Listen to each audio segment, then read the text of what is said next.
আজকে আমরা যাচ্ছি জাহাজ তৈরির কারখানা ডগে। এই মুহূর্তে আমরা ডগে পৌঁছালাম। মাশাআল্লাহ, খুব সুন্দর, অনেক বড় একটা জাহাজ তৈরি করতেছে। এটা যে কত রিস্কি, নিচের দিকে তাকাইলে বুঝুন। আমিও চিন্তা ভাবনা করছি যে উঠলাম তো নামুম কেমনে। এটা আমার আতঙ্ক লাগছে। আমি যখন ওই সিঁড়িতে না, তখন আমার সিঁড়িতে নামুম কেমনে, উঠলাম তো বায়া বায়া কিলো।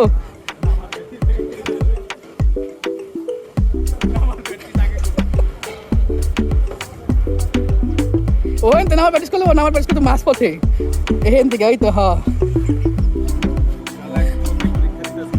অগ্নি পরীক্ষা তো এখন না নামানোর সময় আপনার কইলে এসে এই জাহাজ কিনবো, কত টাকা দেয়, বিক্রি হইব?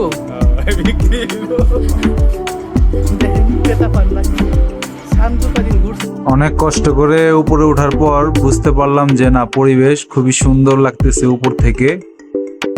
কষ্ট সার্থক, মাশাআল্লাহ।